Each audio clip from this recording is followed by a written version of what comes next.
நல்லவர்களுடைய உயிர்கள் கொண்டு செல்லப்படும், ஜனாசா பெட்டிகளை வைத்து கொண்டு செல்லப்படும். முஸ்லிம்கள் தல்பியாவை ஓதிக்கொண்டு வந்து கொண்டிருப்பார்கள். ஆனால் அந்த ஆத்மாவின் நிலைமை என்ன? கொண்டு வரப்படும். கப்திமூனி கப்திமூனி, முற்படுத்துங்கள் என்னை, முற்படுத்துங்கள் என்னை. இது யாருடைய வார்த்தை? நல்ல ஆத்மாவுடைய வார்த்தை. முற்படுத்துங்கள், விரைவுபடுத்துங்கள் என்னை, கபரை நோக்கிய பயணத்தை விரைவுபடுத்துங்கள். சுப்ஹானல்லாஹ். எந்த ஒரு கவலையும் இல்லை, எந்த ஒரு பயமும் இல்லை. ஏன்? அல்லாஹ் அந்த ஆத்மாவிற்கு உறுதியை கொடுத்திருக்கிறான் மலக்குகளின் வார்த்தையின் மூலமாக. பாவிகளுடைய ஆத்மாவாக இருந்தால், பாவம் செய்த ஆத்மாவாக இருந்தால், அட பாவிகளே, என்னை எங்கே கொண்டு செல்கிறீர்கள்? என்னை பிற்படுத்துங்கள், வேதனையை நோக்கி என்னை கொண்டு செல்லாதீர்கள், இந்த உலகத்திலேயே இருந்து விடுகிறேன், என்னை விடுங்கள் என்று கத்தும். அந்த வார்த்தையை யாரும் கேட்க மாட்டார்கள். மனிதர்கள் கேட்டால் மூர்ச்சையாக விடுவார்கள். சுப்ஹானல்லாஹி ரப்பில் ஆலமீன். கபரிலே கொண்டு சென்று வைக்கப்படும்.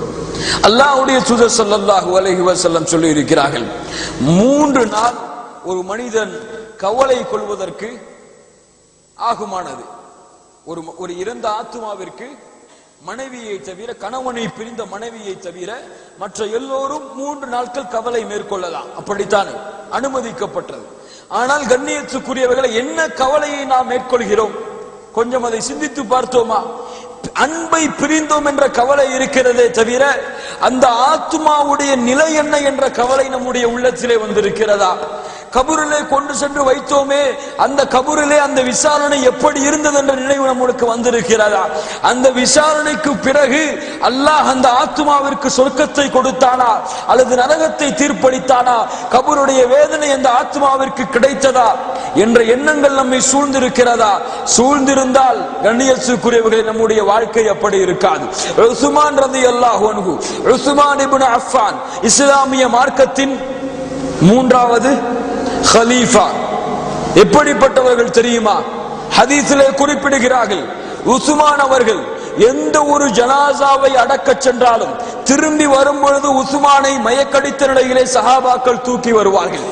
உஸ்மான் எந்த ஒரு கபரை பார்த்தாலும் கதறி அழுது விடுவார். சஹாபாக்கள் கேட்பார்கள், யா உஸ்மான், உஸ்மானே, அல்லாஹ்வுடைய வசனத்தை ஓதும் பொழுது கூட இப்படி அழுகாத நீ ஏன் கபருடைய வாழ்க்கையை குறித்து சொல்லப்படும் பொழுது, கபூர்களை சந்திக்கும் பொழுது இப்படி அழுகிறாய்? உஸ்மான் அவர்கள் சொல்லுவார்கள், ரலியல்லாஹு அன்ஹு வரதா, அல் கபரு அவ்வலு மன்சிலின் மின் மனாசிலில் ஆகிரா. கபர் மரண வாழ்க்கையில், மரணத்தின் வீடுகளில் முதல் வீடு. யார் இந்த வீட்டிலே ஜெயித்தானோ, யார் இந்த வீட்டிலே வெற்றி அடைந்தானோ, அவனுடைய மற்ற வாழ்க்கையும் வெற்றியாக இருக்கும். மற்ற வாழ்க்கை என்றால் மறுமையின் வாழ்க்கை, விசாரணையின் வாழ்க்கை, அல்லாஹ்விற்கு முன்னால் நிற்கக்கூடிய அந்த நிலை, சிராத்து பாலத்தின் வாழ்க்கை, அல்லாஹ்வுடைய ரசூலுல்லாஹி ஸல்லல்லாஹு அலைஹி வஸல்லமுடைய கரத்தால் ஹவுலுல் கௌசரிலே தண்ணீர் அருந்தக்கூடிய வாழ்க்கை. இப்படி மற்ற வாழ்க்கைகளும் சொர்க்கம் வரை வெற்றியாக இருக்கும். யார் இந்த வாழ்க்கையிலே தோற்றுவிட்டானோ அவனுடைய மற்ற வாழ்க்கைகளும் தோற்றுவிடும் என்ற காரணத்தால் இந்த கபரை குறித்து நான் அவ்வளவு பயப்படுகிறேன். கண்ணியத்துக்குரியவர்களை யோசித்து பாருங்கள் நம்முடைய நிலைமையை. கபூரிலே கொண்டு சென்று வைக்கப்படும். யாராக இருந்தாலும் 6 அடிதான், அப்படித்தானே? யாராக இருந்தாலும் மண்குழிதான். உலகத்திலே அரண்மனையில் வாழ்ந்தாலும் அவருக்கும் அந்த நிலைமைதான். உலகத்திலே குடிசையில் வாழ்ந்தாலும் அவருக்கும் அந்த நிலைமைதான். யாருக்கும் வேறு ஒரு இடம் கிடையாது. எல்லோரும் அதே நிலைதான். 6 அடி மண்குழிக்குள் புதைக்கப்படும். வைக்கப்பட்டு அந்த திரும்பி செல்லக்கூடிய உறவினர்களின் காலடி சப்தத்தை அல்லாஹ் கேட்க வைப்பான். அல்லாஹ் அறிந்தவன் அதனுடைய காரணத்தை கேட்க வைப்பான். கேட்கப்பட்டு அந்த சப்தம் முடிந்ததற்கு பிறகு விசாரணை செய்யக்கூடிய 2 மலக்குகள் வருவார்கள். தலைமாட்டிலே அமர்வார்கள். நன்மை செய்த உயிரை விசாரிக்கக்கூடிய மலக்காக இருந்தால் சூரியனின் ஒளியை போன்ற முகத்தை உடையவராக வருவார்.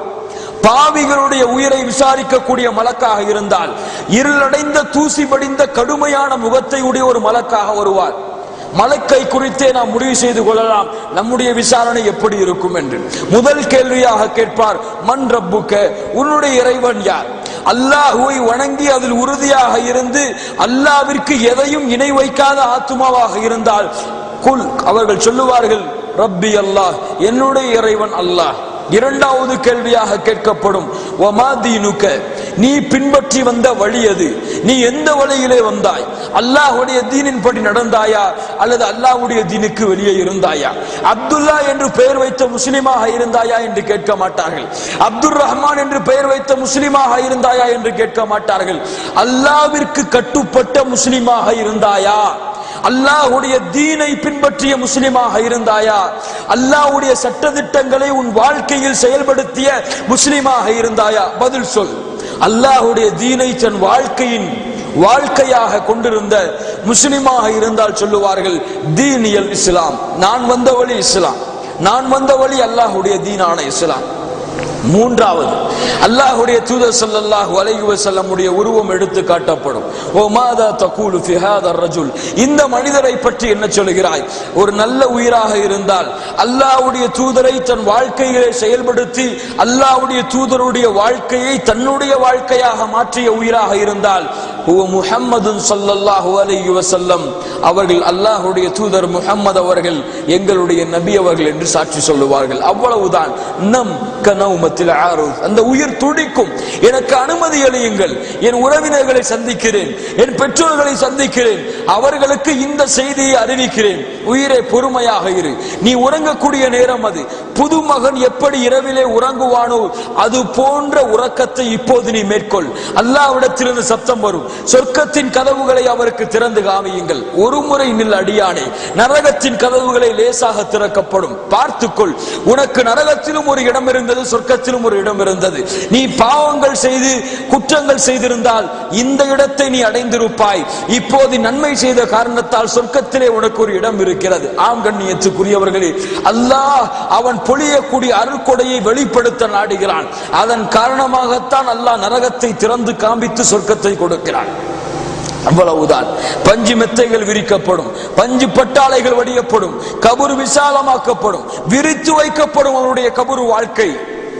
தூங்குவான், உறங்குவான், உறங்குவான், உறங்குவான், மறுமை வரை உறங்கிக் கொண்டிருப்பான். சுப்ஹானல்லாஹி ரப்பில் ஆலமீன். அல்லாஹ் அந்த ஜனாசாவாக என்னையும் உங்களையும் ஆக்குவானாக. பாவம்